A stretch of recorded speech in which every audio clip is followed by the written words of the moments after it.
안녕하세요. 달팽이 PD입니다. 오늘은 설계에 대해서 조금 더 자세히 알아보는 시간 가지려고 합니다. 정석 대표님, 안녕하세요. 안녕하세요. 일단은 설계를 의뢰하게 되면 그 용도가 뭐 주택용도인지 상업용도인지 아니 뭐 자연녹지나 일반 택지인지를 봐서 용도별로 하게 되어 있습니다. 그리고 그 다음에는 기본적인 가설계 도면이라는 걸 한 장 그려줄 거예요.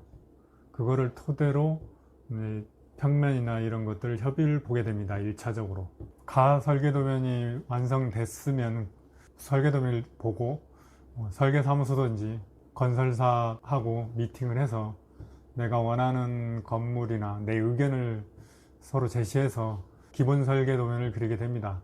기본적인 설계 도면은 일단 평면을 거의 확장하는 거나 마찬가지죠.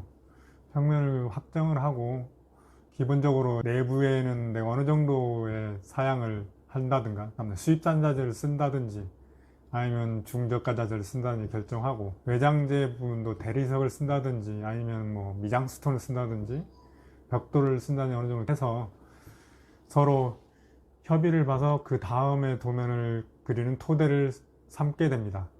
시공사와 계약을 하고 진행을 하게 되면 시공사에서 설계사의 도면을 받아서 건축주와 협의를 보면서 원하는 내용을 삽입해주고 뭔가 잘못된 부분은 건축기술자로서 수정을 해서 면적이 좀 덜 나온 건 면적 부분을 좀 넓게 그려달라고 설계사무소에 제시를 하고 건물 높이 같은 것도 사실 택지 부분에 일조금 받는 건물들은 좀 낮습니다. 그런 것을 최대한 높게 올릴 수 있는 방법도 찾고 이런 면에서는 시공사와 같이 설계하는 것도 좋을 것 같습니다.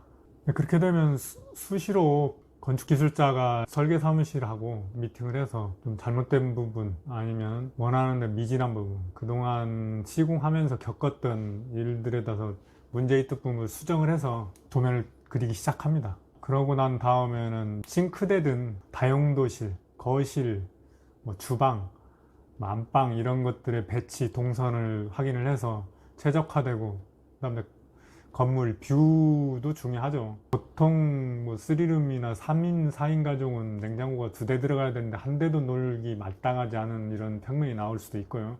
그런 부분을 수정을 하게 됩니다. 최대한 편리하게 집을 사용할 수 있게끔 평면 조정을 시작하게 됩니다. 평면 조정이 끝나게 되면 건축주와 미팅을 갖고 설계사무소에 평면을 넘겨서 건축 설계 진행하게 됩니다. 이렇게 진행한 후에는 설계사무소는 기본적으로 평면도, 인면도, 단면도를 그려냅니다. 그걸 토대로 해서 인테리어 설계를 하게 됩니다. 인테리어 설계라는 것은 설계에서 미진한 부분을 최대한 건물 주거동선이나 외장, 색깔, 스펙 이렇게 최적화되게 단면을 그려가지고 실내 모양 등 색상 등을 맞춰서 나중에 건물이 완성됐을 때 이상한 이런 부분을 없애기 위해서 인테리어 설계를 하게 됩니다. 인테리어 도면을 그리게 되면 건축주께서 건물을 이해하는 데 상당히 도움이 됩니다. 인테리어 도면은 색상과 가구 모양, 인테리어 모양들이 다 그려지고 밑에서 내려봤을 때 가구 배치, 벽이 뭐가 있고 이런 것들이 다 한눈에 볼 수 있기 때문에 설계 도면을 보는 것보다는 훨씬 이해도가 높아서 내 집이 어떤 집인지 거의 다 알아볼 겁니다. 또한 이 도면을 그리게 되면은 내 집에 들어가는 내장재, 외장재의 자재를 미리 볼 수 있습니다. 아, 내 집에 이런 색상의 타일로가 들어가는구나. 이런 돌이 들어가는구나. 이런 벽돌이 들어가는구나.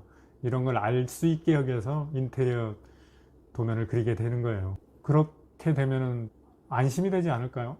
이해를 했으니까. 건축을 하면은 10년 늙는다 이런 거를 방지하게 한 이런 장치라고 볼 수도 있어요. 실질적으로 이렇게 건물을 저희 같은 경우는 짓는데 건축주들이 착공하기 전에 현장에 대해서 관심이 없어집니다. 이미 알고 있기 때문에. 휴일 같은 시간씩 한 번씩 오는 정도 건물이 지어진 거 보고 요거 이런 정도이더라고요. 실질적으로 건축주가 알아야 될 거는 토지를 등기해서 내 토지를 내 명의로 옮기고 그 다음에는 설계와 시공계약을 하고 건축 과정을 지켜보고 난 뒤에 나중에 건물에 등기하면은 건축주가 할 일은 끝난다고 볼 수 있어요. 이러기 위해서는 계약 단계에서 실내에 있는 시공사와 계약을 해서 중간에 뭐 별도 금액이라는 거를 없애야 되겠죠. 별도 금액이 있는 거와 없는 거 이해도에 따라서 1억 5천 정도 차이가 납니다. 왜냐하면 기본적인 옵션 빠져 있고 각종 인입비, 건축비용 명의로 나오는 각종 공과금 이런 것들이 좀 상당 부분을 차지하거든요.